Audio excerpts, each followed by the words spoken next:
Welcome to the story. Don't forget to like, subscribe, and support me. Liana crouched behind the crumbling wall, her breath steady despite the chaos around her. The once proud kingdom of Eldoria had fallen into disarray, the streets filled with the desperate and the hopeless, but her resolve was unwavering. She scanned the shadowy alley, her sharp eyes catching every movement, every flicker of danger. The moon hung low in the sky, casting an eerie glow over the city that had once been her home. It had been 6 months since Malachar, the dark sorcerer, had usurped the throne.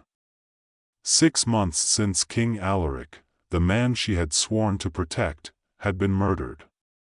6 months since the cursed blood-red crown had been placed upon Malachar's head, turning him into an unstoppable force of darkness. The kingdom had been plunged into despair, the people enslaved under the sorcerer's cruel rule. But tonight, the resistance would strike its first blow. Liana's hand tightened around the hilt of her sword as she signaled to the small group of rebels hiding in the shadows.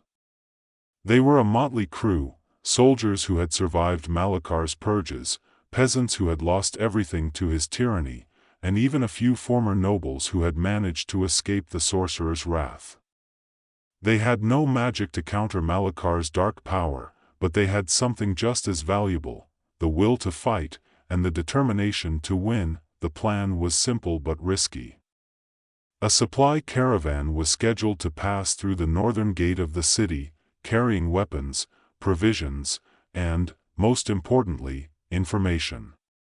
If they could capture the caravan, they would not only gain much-needed supplies but also crucial intelligence on Malachar's next move. Liana gave the signal, and the rebels sprang into action. They moved silently through the shadows, their dark clothing blending into the night. The guards at the gate were few and poorly trained, a sign that Malachar's forces were stretched thin. Liana's heart pounded as she crept closer, her every sense on high alert. This was their first real operation, and the success or failure of the resistance depended on it. With a swift motion, she dispatched the nearest guard, her sword slicing through the air with deadly precision. The man crumpled to the ground without a sound, and the rebels quickly took control of the gate.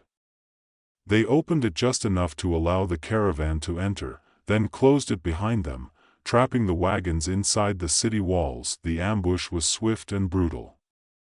The rebels fell upon the caravan with the ferocity of a starving wolf pack, overwhelming the surprised guards before they could raise the alarm. Liana herself led the charge, her sword flashing in the moonlight as she cut down anyone who stood in her way. In a matter of minutes, it was over. The guards lay dead or dying, and the wagons were theirs. As the rebels began to search the wagons for supplies, Liana noticed something odd. One of the wagons, larger and more heavily guarded than the others, had been locked with a thick iron padlock.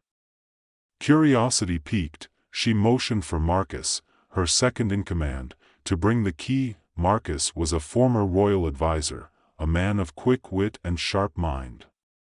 He had been one of the first to join the resistance, and his strategic brilliance had been invaluable. He approached with the key, a frown creasing his brow. "This is odd," he murmured, glancing at the lock. "Why would they guard this so heavily?" "Let's find out," Liana replied, her voice low but firm. Marcus inserted the key and turned it with a click. The padlock fell away, and Liana threw open the wagon doors. Inside, she found what appeared to be an ordinary supply crate, but something about it felt wrong. It was too plain, too ordinary for something so heavily guarded. Liana exchanged a glance with Marcus before she carefully pried open the crate. Inside, beneath a layer of straw, was a rolled-up parchment tied with a black ribbon. Liana's heart skipped a beat as she picked it up, sensing its importance. "Information," she whispered, unrolling the parchment. Her eyes widened as she read the words scrawled across the page. "It's a map of Malachar's stronghold."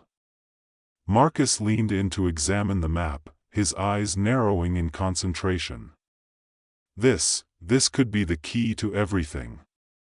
If we can find a way into the stronghold, we can strike at the heart of Malakar's power. Liana nodded, a spark of hope igniting in her chest. This is it. This is our chance to turn the tide. But before they could celebrate their victory, a chill ran down Liana's spine. The hairs on the back of her neck stood on end, and she whirled around, her sword at the ready. A dark figure stood at the edge of the clearing, cloaked in shadow. Malakar, the sorcerer, had come himself, drawn by the disturbance in his city. His eyes glowed with an unnatural light, and the blood-red crown upon his head pulsed with dark energy. Liana felt a wave of dread wash over her as she stared into those cold, pitiless eyes. "So, the little resistance thinks it can challenge me," Malakar sneered, his voice dripping with contempt. "How quaint."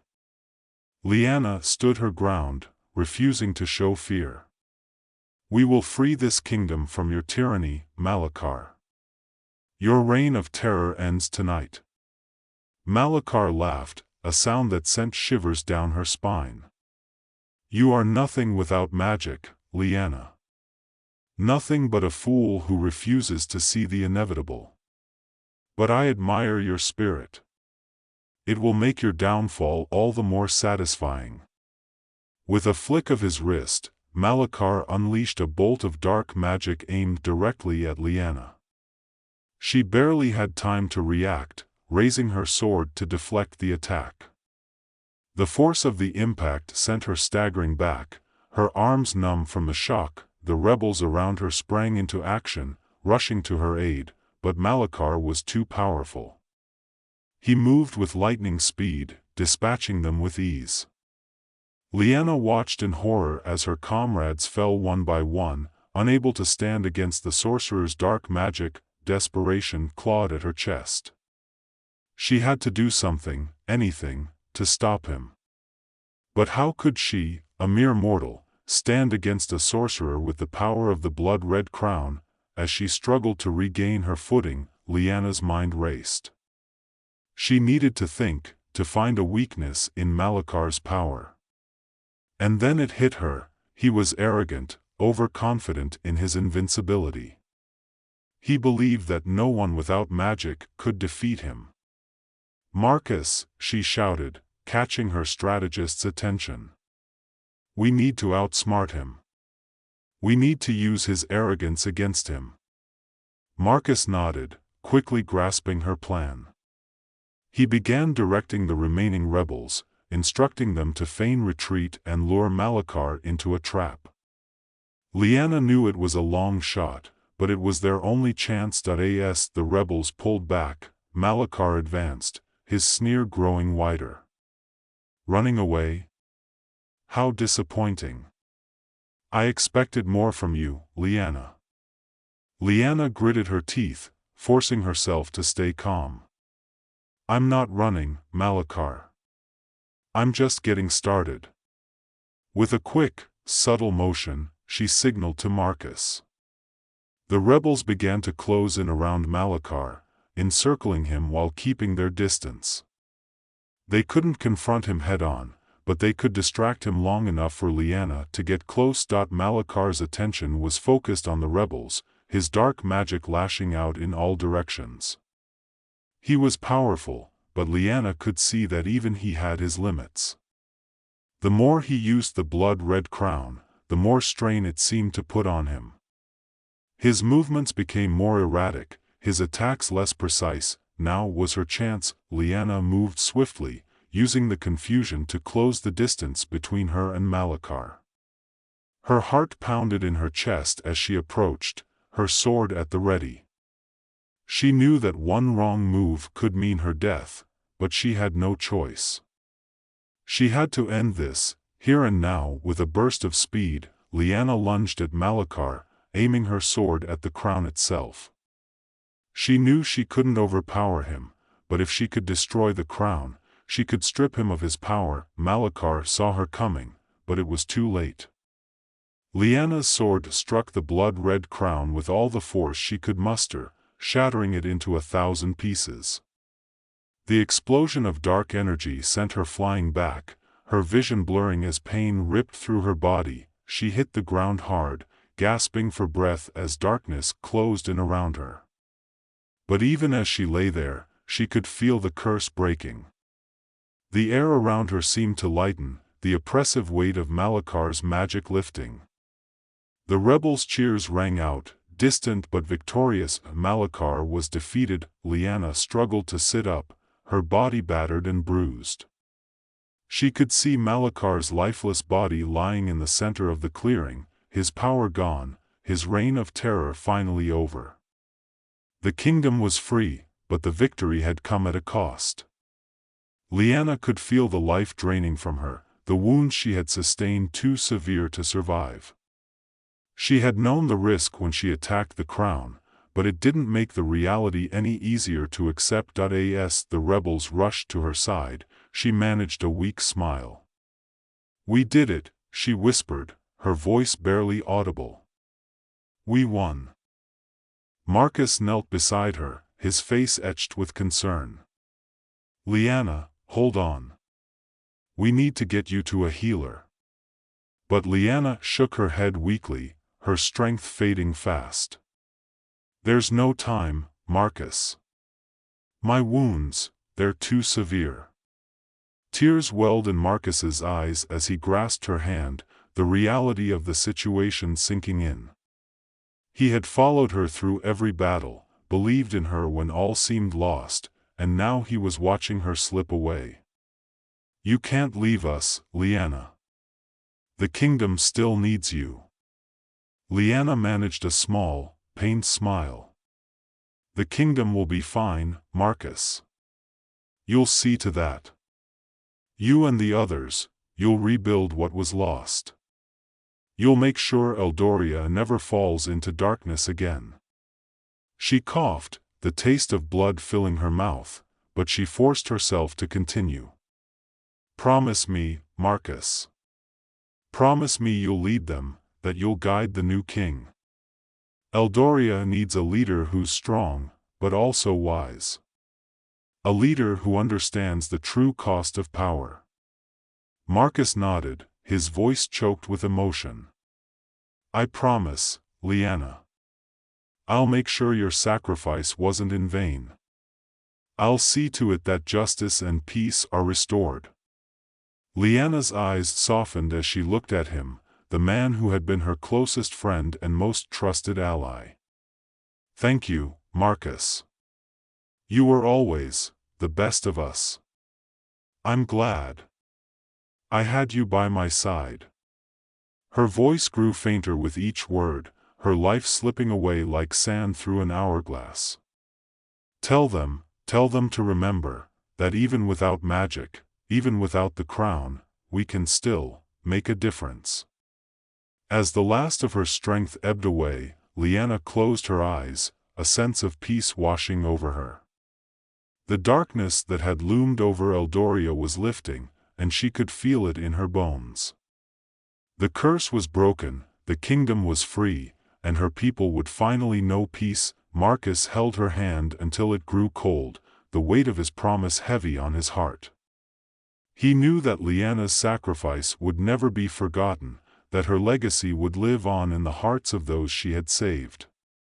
But the loss of her light, her strength, left a void that would never be filled. As dawn broke over the horizon, the first light of a new day bathed the city in a warm glow. The rebels began to emerge from the shadows, their expressions a mixture of relief and sorrow. They had won the battle, but the cost had been high. The news of Malakar's defeat spread quickly through the kingdom, and by midday, people were gathering in the streets, their voices raised in joyous celebration. The tyrant was dead, and the blood-red crown was no more. Eldoria would be rebuilt, stronger and more united than ever before. The new king, a young nobleman who had fought alongside Lyanna in the final battle, was crowned in a ceremony that honored both the past and the future. Marcus stood at his side, the weight of his new responsibilities pressing down on him, but also giving him purpose. He would ensure that Lyanna's vision for the kingdom became a reality. Under the new king's rule, the people of Eldoria worked tirelessly to repair the damage done by Malakar's reign. The dark magic that had plagued the land gradually dissipated, and the once barren fields began to bloom again. The cities and villages that had been abandoned were repopulated, and the scars of war slowly healed. A grand memorial was erected in the center of the capital, a tribute to Lyanna and all those who had fought and died for the kingdom's freedom. At its base was a statue of Lyanna, her sword raised high, her expression fierce and determined. The inscription below read, "In honor of those who stood against darkness, so that the light might shine once more." Years passed, and Lyanna's story became legend. Children were told of the brave knight who had stood against a sorcerer with nothing but her wits and her courage. Her name became synonymous with hope, with the belief that even the most impossible battles could be won if one had the strength to fight. Marcus remained at the king's side as chief advisor, his wisdom and experience guiding Eldoria through its most challenging times. He never forgot his promise to Lyanna, and he dedicated his life to ensuring that her sacrifice was never in vain. Under his counsel, the kingdom prospered, its people thriving in a new era of peace and justice. But despite the joy of victory, there was always a sense of loss, a quiet mourning for the hero who had given everything for her people.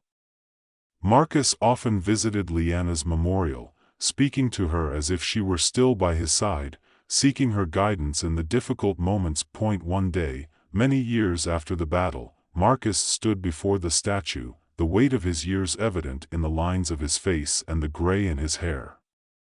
He placed a hand on the cold stone, his voice low and filled with emotion. "We did it, Lyanna," he said softly. "Eldoria is safe, just like you wanted. The kingdom is at peace, and the people are happy. But I still miss you. Every day, I wish you were here to see it." He closed his eyes, letting the memories of their time together wash over him. The battles they had fought, the victories they had won, and the sacrifices they had made. It all seemed like a lifetime ago, and yet, it was as vivid as ever in his mind. "You would be proud of them," he continued, his voice thick with emotion. "They remember you, Lyanna. They remember what you did for them. And I'll keep your memory alive, as long as I'm able." A gentle breeze stirred the air, rustling the leaves of the nearby trees.